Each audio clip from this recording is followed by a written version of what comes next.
Histoire du conflit dans son pays.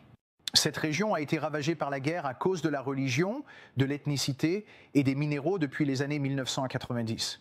Plus de 6 millions de personnes sont mortes. Le premier conflit a commencé au milieu du génocide rwandais de 1994. C'est à ce moment-là que les extrémistes Hutus au Rwanda ont tué environ 1 million de Tutsis et de Hutus, modérés d'autres groupes. En même temps, environ 2 millions de réfugiés Hutus ont traversé en République démocratique du Congo, s'installant dans la région Est. C'est dans la partie rouge. Ici, une petite partie était composée d'extrémistes qui ont commencé à organiser des milices, incitant les Tutsis à faire de même. Maintenant, des combats sporadiques ont eu lieu, tout, au long des années 2000, alors que des accords de paix étaient en cours de négociation. Mais cela a entraîné l'émergence d'un autre groupe, le M23. En 2012, le groupe a pris la ville stratégique de Goma juste ici au milieu. Ils se sont retirés quelques jours plus tard sous la pression internationale et ont fui vers l'Ouganda et le Rwanda. Maintenant, le M23 a refait surface en 2021 avec environ 6500 combattants qui ont commencé à prendre un contrôle significatif du territoire dans cette région. Ils ont bombardé des camps de déplacés, ils ont coupé les routes d'approvisionnement. Le Congo est considéré comme le pays le plus riche du monde en termes de ressources naturelles. Les gisements inexploités valent, accrochez-vous, environ 24 trillions. Avec un T, le pays produit également 68% du cobalt mondial. C'est le 4e plus grand producteur de diamants au monde. Les gisements de lithium sont également significatifs. Maintenant, la Chine contrôle une grande partie de l'industrie minière du Congo et a fourni au gouvernement congolais des drones et des armes pour défendre ses mines. D'autres pays ont également un intérêt pour la région. Le Burundi, un pays à majorité Hutu, considère le Rwanda comme une menace et soutient les troupes congolaises que l'Ouganda défend contre des militants liés à l'État islamique le long de ses frontières. Ils ont également ciblé des groupes religieux au Congo. De plus, l'Afrique du Sud a récemment annoncé un retrait progressif de milliers de troupes de l'Est du Congo après que plusieurs casques bleus ont été tués par des rebelles. Alors que les dirigeants du M23 se sont retirés des pourparlers de paix cette semaine avec le Congo, le président Tshisekedi a rencontré son homologue rwandais cette semaine pour des discussions médiées par le Qatar. Le pays a convenu de poursuivre les discussions pour établir une paix durable dans la région. Cela survient alors que les États-Unis envisagent un accord sur les minéraux avec le gouvernement, en échange d'une assistance en matière de sécurité. Nous sommes rejoints ce soir par Félix Tshisekedi, président de la République démocratique du Congo. Monsieur le Président, merci d'être ici. Je veux commencer par cela. L'administration Trump s'intéresse à la sécurisation d'accords miniers exclusifs avec des pays riches en minéraux rares.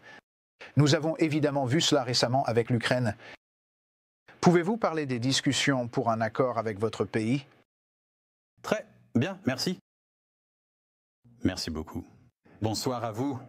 Nous recherchons des partenariats et nous avons établi des partenariats avec de nombreux autres pays. Et nous pensons que les États-Unis d'Amérique, étant donné son rôle et son influence dans le monde, est un partenaire important à avoir. Et nous sommes très heureux de voir qu'avec l'administration Trump, les choses avancent beaucoup plus rapidement des deux côtés. Les gisements inexploités valent environ 24 trillions de dollars. Que faudrait-il pour faire avancer cette relation?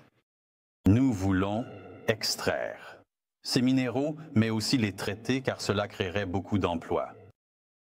Et nous voulons un partenariat qui garantisse une paix et une stabilité durable pour nos pays, ce dont nous avons besoin. C'est un endroit dangereux, le Congo. Comment un État américain comment une entreprise peut-elle garantir la sécurité sur le terrain? Nous pouvons renforcer nos capacités de défense et de sécurité. Et je pense que les États-Unis peuvent utiliser soit la pression, soit des sanctions pour s'assurer que les groupes armés qui se trouvent en RDC peuvent être tenus à distance. Monsieur le Président, les États-Unis s'inquiètent de l'influence de la Chine en Afrique, en particulier en RDC. Comment géreriez-vous cette relation avec Pékin tout en maintenant des liens avec les États-Unis, que vous voulez évidemment élargir? Là, naturellement, notre monde est divisé.